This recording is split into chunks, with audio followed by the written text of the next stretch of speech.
E agora, o mundo em que vivemos. Uma análise dos acontecimentos atuais à luz da Bíblia. Com o pastor Érico Rodolfo Bussinger.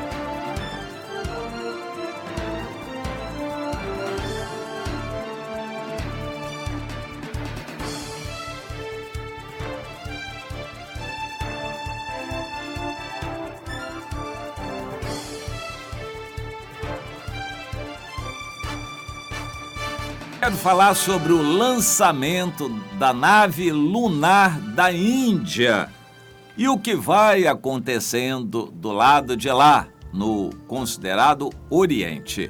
Se o mundo está dividido entre o Ocidente e o Oriente, eu quero falar no que acontece do lado de lá, no Oriente.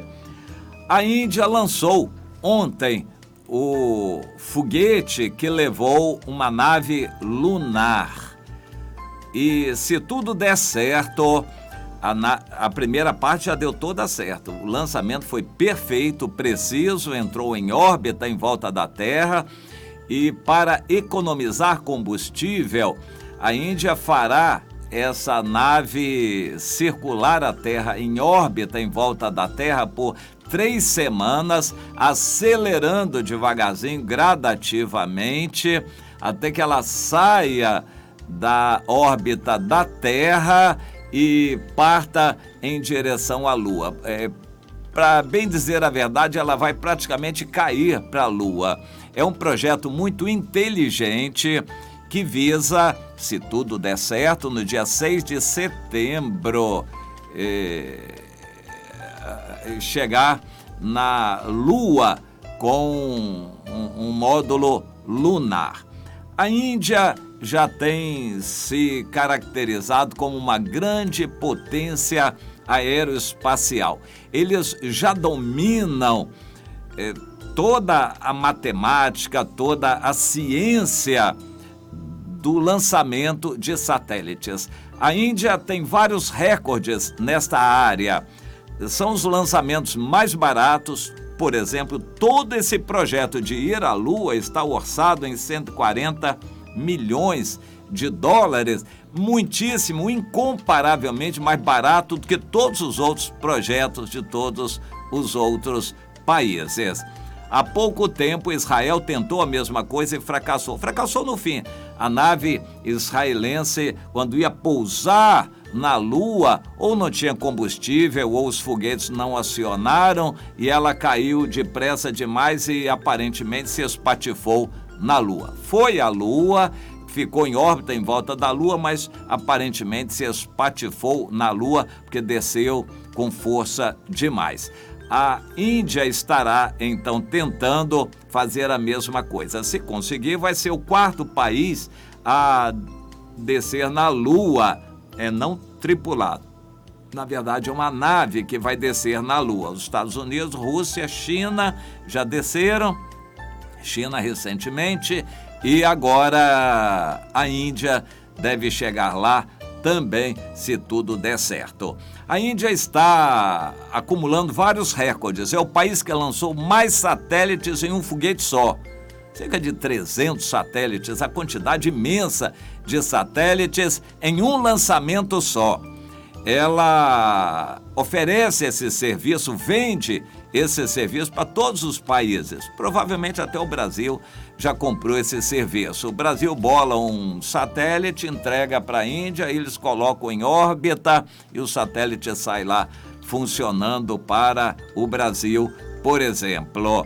E eles têm oferecido esse serviço para o mundo todo. A Índia domina há um bom tempo toda a ciência relacionada a naves espaciais. E eles têm um projeto de botar um homem em órbita daqui a 2 anos. Colocar um homem em órbita. Mas eles estão planejando tudo isso e executando com um custo mais barato que todos os outros, incomparavelmente mais barato que os outros todos.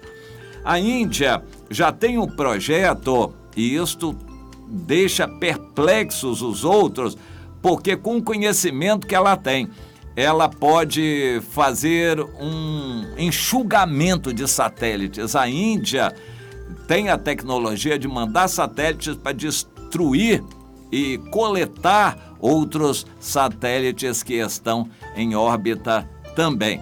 A Índia já tem essa tecnologia e esse conhecimento. Isso bota muito medo nos outros também. É um enxugadouro de satélites, ela pode simplesmente sair de um a um. Ela conhece muito bem essa ciência. A Índia tem a maior concentração de PhDs e mestres do mundo e, pelo jeito, eles são eficientes. A Índia tem os carros mais baratos do mundo, os computadores mais baratos do mundo, e eles estão avançando em tecnologia. Entretanto, em termos de armas, não se sabe bem como a Índia vai. Na última grande guerra que ela travou, ela não foi bem. Foi uma guerra contra o Paquistão. Ambos os países têm bomba atômica, nenhum deles usou, mas foi uma guerra muito grande em que morreu muita gente.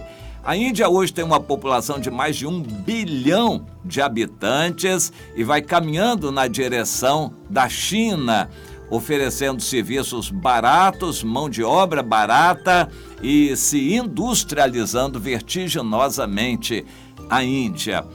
A pergunta que se deixa é a seguinte: a Índia tem uma população predominantemente hinduísta em termos de religião. E por isso o Paquistão separou da Índia. Era um país só.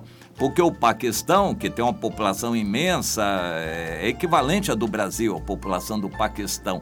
É um país bem menor, mas uma população imensa. O Paquistão é majoritariamente muçulmano e por isso teve uma guerra contra a Índia. Mas atualmente eles mantêm um certo respeito mútuo. E onde vai dar isso? É o que eu quero colocar aqui. Eu li uma outra reportagem que o Paquistão está conversando com os Estados Unidos, mas o Paquistão, com a sua população muçulmana, está patrocinando o movimento terrorista Talibã no Afeganistão.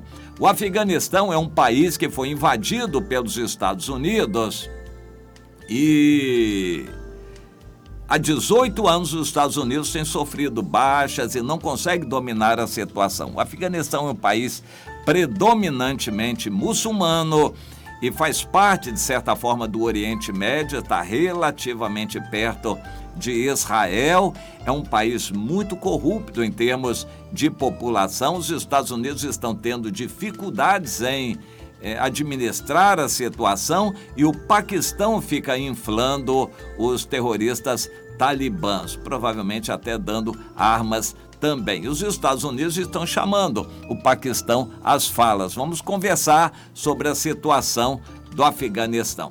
Bem, o que nós estamos vendo é o seguinte: os Estados Unidos estão perdendo em todo o Oriente Médio e em todo o Oriente. Os Estados Unidos ainda mantêm posições na Coreia do Sul, no Japão, em Taiwan, no Afeganistão, no Iraque, mas os Estados Unidos estão indo mal no relacionamento em todos esses países e vai ter que acabar saindo deles. Vai ser muito mais interessante o Afeganistão se ligar com o Paquistão, com a Índia, com a China, do que com os Estados Unidos. O Japão vai mantendo a posição de independência dos Estados Unidos e se aproximando da China cada vez mais. Uma grande parte das indústrias da China são japonesas e a Coreia do Sul caminha mais no sentido da unificação com a Coreia do Norte do que de proximidade com os Estados Unidos. Em resumo, o lado de lá é onde o dinheiro está, a população é maior, o progresso é maior, o Oriente está no progresso vertiginoso, inclusive em armas, e se preparando para a batalha do Armagedon. Antes, porém, vai haver o Gog e Magog, Rússia com os países árabes e muçulmanos invadindo Israel logo depois do arrebatamento. E o mundo vai ficar livre para os Estados Unidos com a Europa de um lado, o anticristo, e do outro lado, o Oriente, liderados pela China, a Índia vai estar junto com a China também. As circunstâncias mostrarão a conveniência de se unirem. Por enquanto ainda são separados, porque são os maiores países do mundo em população, mas eles se relacionam amigavelmente, se desenvolvem tecnologicamente de uma forma assustadora e um dia vão estar juntos contra os Estados Unidos e o Ocidente. Quando isso acontecer, no Armagedon, eu não pretendo estar aqui. Muito antes, 7 anos antes, eu quero ter sido arrebatado. Mas então, depois disso, nós vamos voltar a estar com Jesus aqui na Terra. O mundo está caminhando rapidamente em tudo que a Bíblia profetiza para esse tempo do fim. Então, meu irmão, minha irmã, se prepare. O tempo do fim está correndo muito rapidamente. Web Rádio Ramá.